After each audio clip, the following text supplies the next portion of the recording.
बस्ता विवेकानंद शिक्षा केन्द्र परिवर्तित गृह उद्घाटन और वार्षिक उत्सव।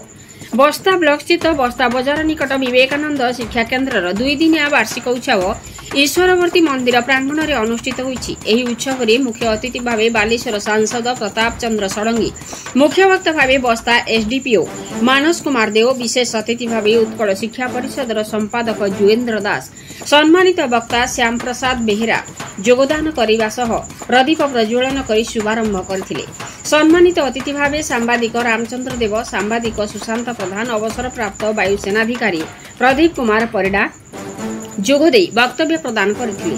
स्कूल सभापति शंकर कुमार कर स्वागत भाषण देइथबा बेले प्रधान आचार्य श्रीपति चरण पात्र शिक्षा केन्द्र वार्षिक विवरणी पाठ करथिले।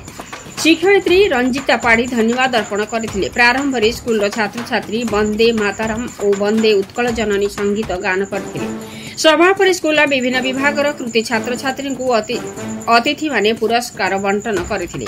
अवसर प्राप्त शिक्षक श्रीपति पात्र को शिक्षक गौरव सम्मान रे सम्मानित कराइथिला।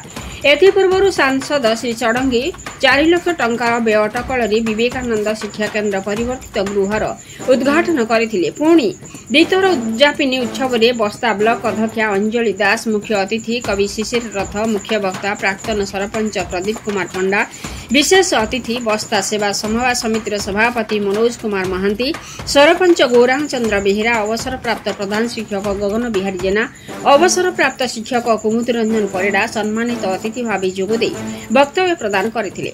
बालेश्वर विजय कुमार भूयां का रिपोर्ट, मसीहा न्यूज। आपण मसीहा न्यूज यूट्यूब चैनल को सब्सक्राइब कलेनी कि?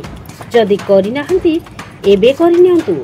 एहा सह मसीहा न्यूज रो फेसबुक पेज को और ट्विटर को फॉलो करंतु। ता सह मसीहा न्यूज रो ऐप आसी गलानी। निज मोबाइल रो प्ले स्टोर रो डाउनलोड करनियंतु। जय जगन्नाथ।